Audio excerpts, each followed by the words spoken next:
As of yesterday, there's officially a war in Ukraine. We didn't know for weeks whether we would actually get to this point or not, but now it's a fact. I believe that the actual cost in all of this is the loss of innocent lives, and I don't see any positive outcome, nor short-term nor longer-term, for any of the parties involved. Having said this, if you have an interview in these days, you're likely going to be asked about the economic implications. So that's what this video is about. The situation now is that Russia has recognized the separatist regions of Donetsk and Luhansk and has positioned troops in Kiev and other strategic points in Ukraine. It seems clear that now at least Western Europe doesn't really want a war, so they're not going to get involved this early. The best thing they can do for now is to retaliate with sanctions. And there's really three types of sanctions that they can inflict. The first one is personal sanctions on Russian oligarchs. The second is economic sanctions like an embargo on Russian exports. And the third is financial sanctions. Personal sanctions mean that the oligarchs will be banned from doing business and traveling to NATO countries. Now, this might be annoying to some of them,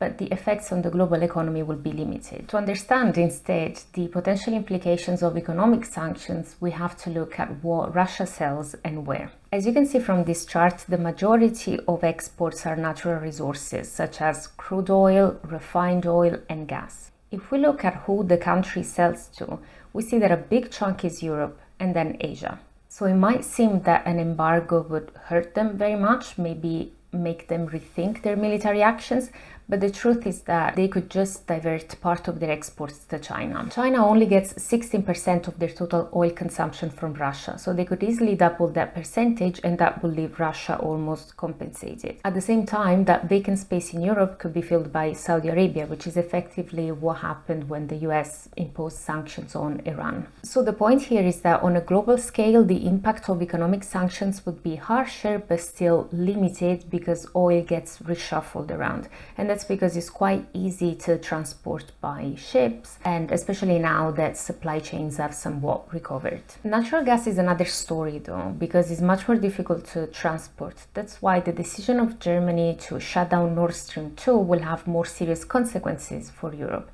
It will disrupt supply chains and it will add to inflationary pressures. The last weapon is financial sanctions, and this is what Biden is all over at the moment, with Japan joining in, saying that they will ban trading of Russian bonds. The US could even go further and target big international Russian banks and limit their ability to get loans from overseas, which they very much need to pump that oil. Lastly, the most damaging one would be cutting Russia off SWIFT, which is the system that international banks use for messaging and payments. This would have the greatest impact on Russian economy because it really limits their ability to import and export anything, not just financial assets. But this could also backfire if China allowed Russia to use their own payment system, for example, because they're very likely to be allies in this situation. If this happened, then we would see Russia and China get super cozy, and that's not an outcome that NATO really wants to happen. So there's a lot to think about here, both strategically and tactically as well.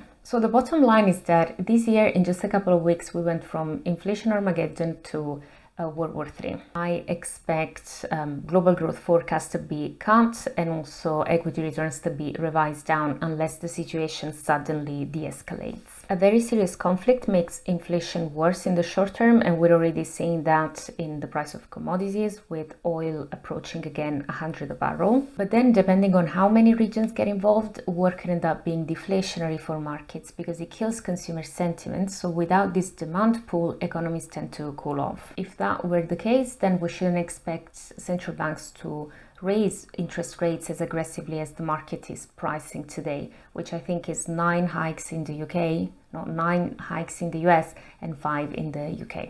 Well, that was everything for today. Thank you so much for watching this far. I hope this was useful, and I'll catch you in the next one.